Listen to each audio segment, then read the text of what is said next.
What's up, everybody? You're on Money Moves, and I'm Michael Munsterman. This episode's called The Mondays. Grind, that's all I know. Find the time to quit, oh no matter good or bad, still I go. I never crack under pressure, I can't be broke. Sun up to the sun down, map it out, now run it down. Mayweather, I never lose. I be making these money moves. Sun up to the sun down, map it out, now run it down. Mayweather, I never lose. I be making these money moves. Inside of the different businesses that I have that we run and different organizations, small groups of people, I try to encourage everyone to use Voxer. Voxer's this walkie-talkie app. It's Voxer. And I love the app because you can literally drop content into a group, a very specific group of people. It's all audio. You can listen to whatever their response is at 1, 2, 3, or 4x. And so it's a great time hack because it lets you communicate with the people who are super important to you, but you don't have to listen to them at the slow pace of the normal back and forth conversation. And most everybody who excels inside of using Voxer, they're crazy appreciative of their time. I know for me and my organization, I've got we'll use the car dealership as an example. Inside of the car dealership, I don't like everybody to have to take the time to listen to the back and forth conversations. It's much more efficient if where they're standing, they can take their cell phone, drop a little message into the app. Everyone in the organization can listen to it, and they can listen to it at faster than 1x. This allows for you to go through a lot of information a lot quicker. It saves a ton of time, and it's just super effective. So a while back, we got several young entrepreneurs. These are under 25 guys who want to hustle and grind and grow into the Voxer app. And we created this little Voxer group and we called it Jump Team. And the purpose of this was to give these guys the courage to jump. Some of them were entrepreneurs, some of them were entrepreneurs, some of them are employees. And one of those guys inside of that, his name, I guess, was in the app, now is not any longer because it's over, it evolved out of that. But he is my future son-in-law. He's engaged right now to my oldest daughter, and his name's Dalton. At the time, Dalton was not engaged to her, but I'm pretty sure that he fell in love with me, and that's why he's joining the family. But no, I'm just kidding. Really, he's a great young man, and I would have poured into him regardless of his relationship with my daughter, but at that time, they were just dating. And one day, Dalton got on and he said, "Look, I've got this question. I know you guys are going to give me crap for asking the question, but I just really want to know, how do you get motivated heading into a Monday?"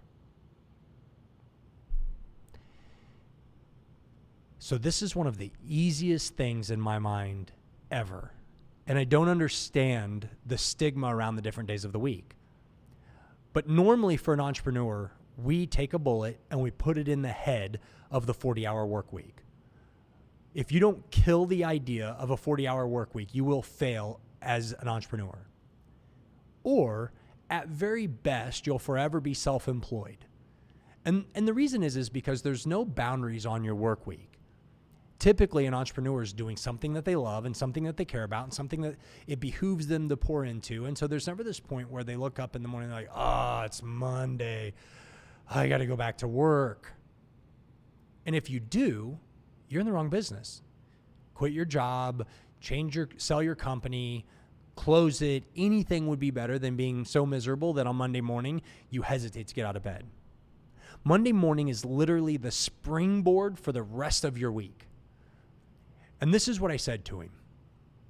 Now, I'm going to try to not get too over the top passionate about this because it's super easy whenever I tell this analogy, because I just, it broods into me whenever somebody's like, man, how do you get over this?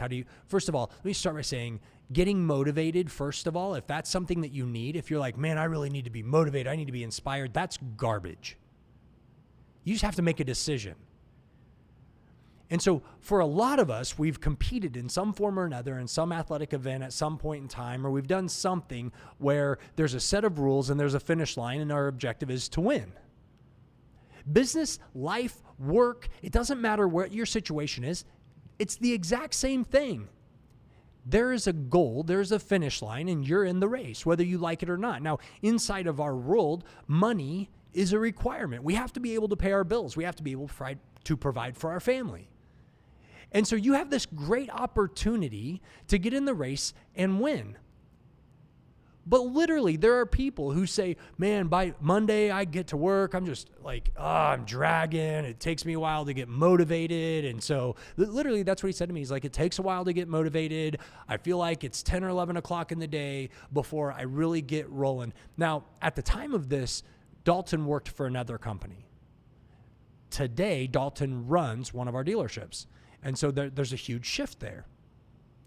But the idea here is this.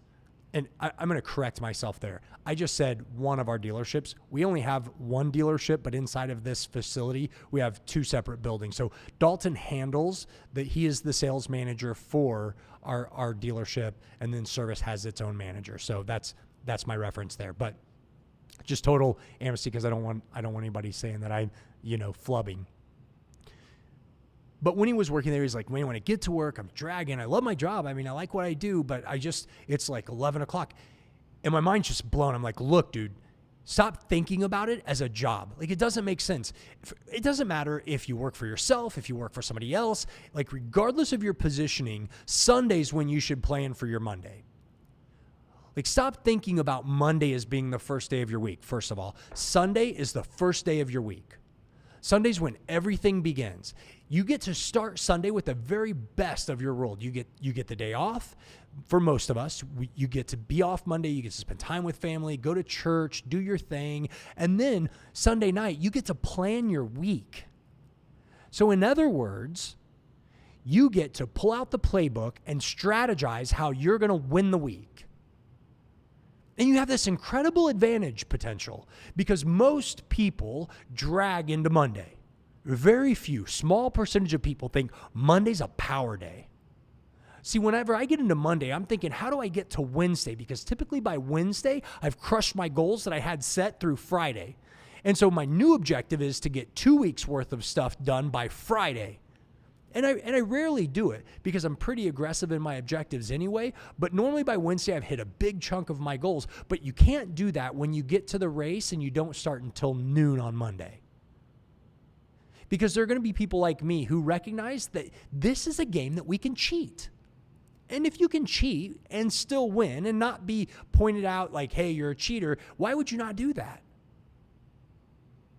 So a week beginning in the life of Michael looks something like this. On Sunday night, I pull out a playbook. This playbook has the 4 or 5 areas of my life that I'm most concerned with. And sometimes I'll take one of those and I'll think you're right on track and I'm behind in a couple of the others, so I'm not going to really do anything crazy other than the set maintenance items that I have in my world for you. So for example, I'm not trying to gain or lose a massive amount of weight in my world right now, but my maintenance on that is 3 to 4 days a week I go to CrossFit. So that's kind of on a maintenance right now because I have some things that are brewing in other areas of my life that I need to work on. We're doing this thing with our church. That's a weekly commitment thing. And then we've got something else that's bi-weekly that we're doing. So like there's some involvement there. That's inside of a bigger goal set that I had. And then inside of business, we have several new irons in the fire and some products that we're creating. The book, which you see behind me here, titled Savvy. This is actually, if you're watching on YouTube, this is the front cover of the book. I'm going to get in trouble because I just messed up our screen probably. But I have all of these things happening. And in order for me to hit the targets that I have certain objectives I have to reach every single week. And then on top of that, because I just neglect for punishment, I guess, we decided to finish out our basement.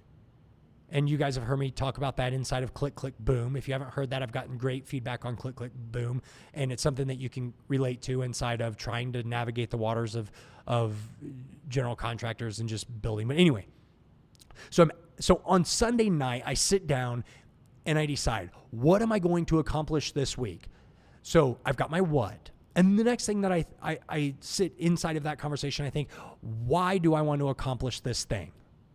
And then finally, when will I have it done by? So what is it I want to do? Why is it important to the big picture? And typically that ties back to my goals, my written goals. It's tied to some sort of a quarterly result that then aligns with my 3-year goal. If you've listened to very many of my of my podcasts, or if you've read any of the book or whatever, like I call this vision casting.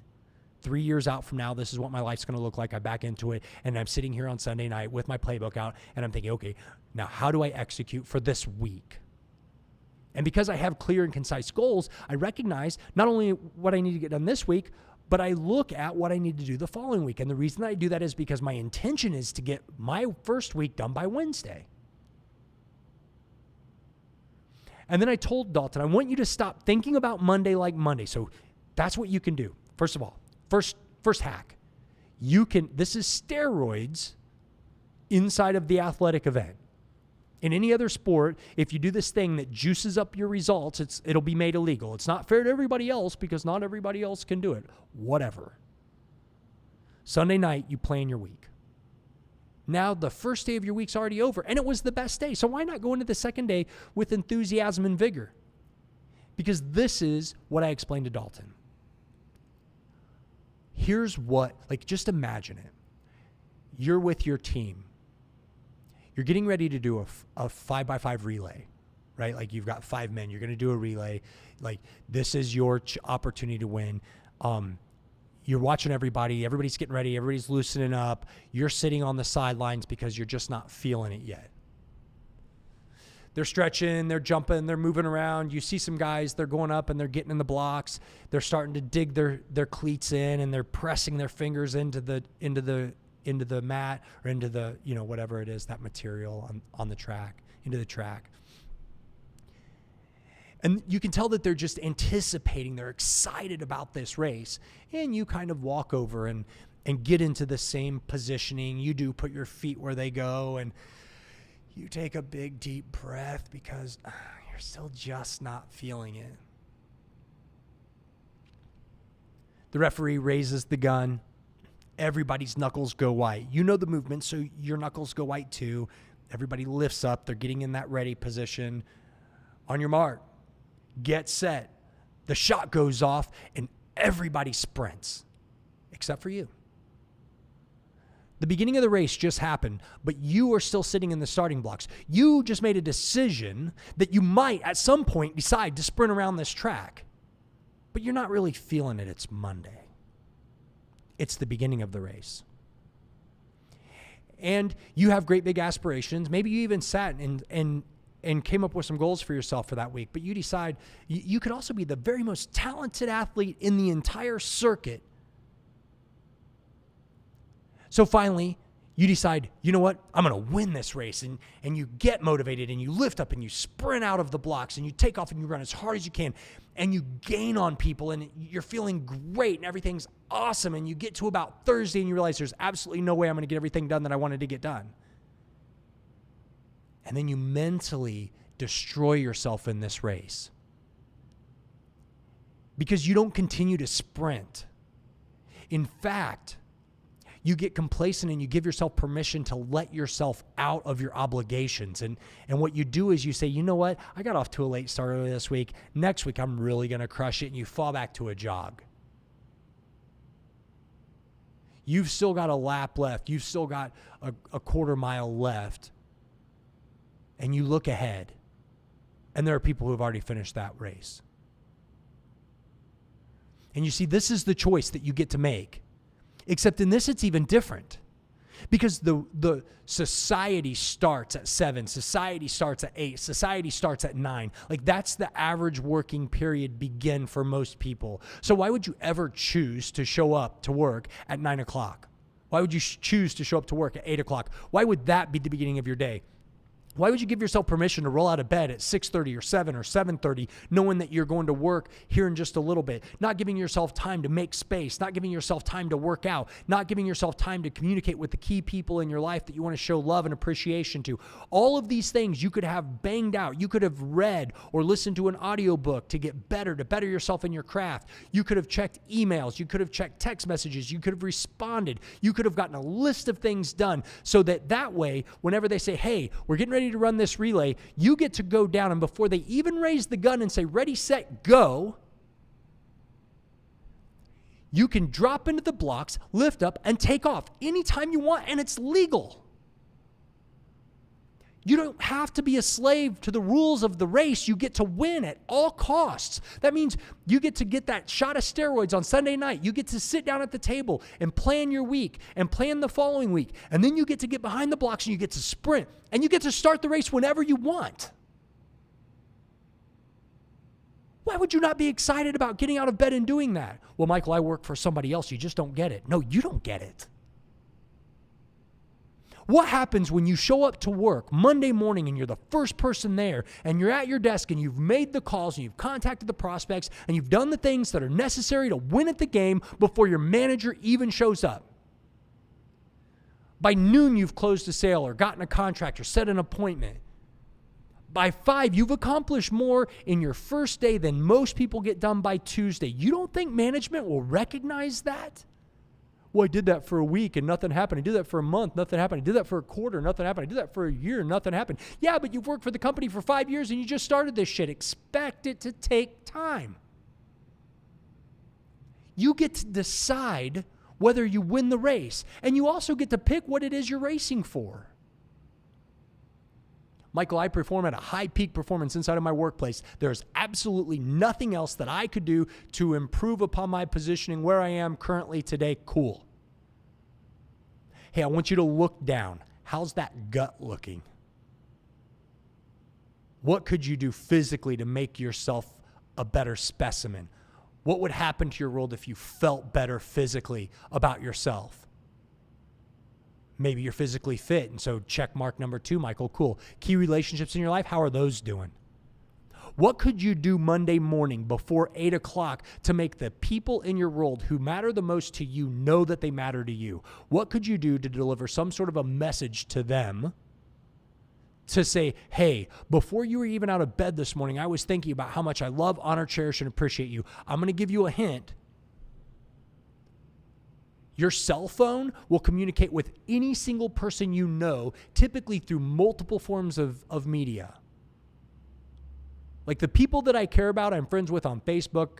They follow me. I follow them on Instagram. I have their email addresses. I have their cell phone numbers. They have no way, there is absolutely no way that you can give me an excuse that you didn't hear from me or weren't able to communicate with me. But you could do all of that before most people's days even begin. So that way, when you do go to work and you crush work like you say you do, by the way, there's nobody who's saying that on the other side of this podcast because it's garbage if you say that. If you tell yourself, I'm doing everything I can, I'm at the best I can be inside of my business, then I would say to you, you've hit a ceiling and it's time for a change because you're settling for good and we hunt great. But you get to pick. Like, what? You get to pick what it is you're racing for. You get to pick when you start. There are essentially no rules other than you have to win, which means that all you have to do is sit down and decide, what do I want to win? Where do I want to be in 3 years? What do I want my life to look like? And back into that. So maybe what you should do instead of running the story in your mind, oh man, it's Monday, you should start to by first switching that up to it's freaking Monday. I am so jacked. Let's go. And so I gave Dalton a similar conversation like this, and I said, here's what I want you to do. I want you to beat your boss to work. That should be your goal Monday morning. I'm going to beat my boss to work. And you should show up to work like there's nothing else out there. No, like don't stop at the water cooler. Don't talk with the other guys. You don't like bullshitting with your coworkers doesn't make you any more money. It doesn't make you a greater asset to the company. It doesn't help you expand your career. It doesn't raise the stock of you inside of business. So I want you to get straight to your desk. When you pick up the phone, I want you to start dialing for dollars. So Dalton at that time was selling semis. So they would literally cold call, trying to get a hold of somebody who would be interested in buying used semis. And a great company, like that was just their method. And so these guys would have contests, who can make the most calls. And I'm like, dude, who can make the most calls? Why would you not win that if you're the first person to work? Why would you not win that if that's all you did? Like this is like who Grant Cardone says, who's got my money? So you get to think, who's got my money and how can I find them quicker than somebody else? I would be on the phone. I would literally, you would not show up as my manager, as my boss, as my coworker without me already being on the phone, having made a dozen calls before you even thought about getting to work. Oh, and when you need to go get your coffee, I did that shit on the way. Oh, by the way, I also worked out already, so I'm on fire. My body's on fire. My mind's firing on all cylinders, and it's Monday. It's freaking Monday. Or I'm just not a morning person. But whatever your story, it's yours. And Dalton took my advice. And Dalton consistently won the contests. And I watched as he sold more and more trucks month after month after month. And that company, I'm sure at some point would have recognized what they had in Dalton and would have poured into him and made him a manager and let him grow inside of that. But I stole him because I recognized that he got it. And so I invited him over to my house. I pulled him aside and I said, hey, man, I really want you to come join my team. Here's what I've got. Here's where I think we can go. And with your work ethic and your drive, as long as you maintain that, sky's the limit. I will open it up and make it rain. And it doesn't hurt that you're going to marry my daughter someday. At least that's what you're telling me your intentions are. So all the more incentive for me to pour into him. But really, even if he wasn't, I still would have done the exact same thing because I was so impressed with this guy. Just his big picture view and his ability to ask a question and not be a complete asshole. You know those guys, the ones that ask for advice and then never take it? He took it and he applied it, and I watched as it resulted. More results, more money, more trucks sold. And I just got excited. And I thought, this dude, I want him on my team. And that's what happens, even as an employee. Sometimes the way that you think growth and expansion will happen isn't the way that it'll actually come to fruition. But all of this gets to start with one conversation you run in your mind. What is the first day of your week? And how do you feel about Mondays? Savvy?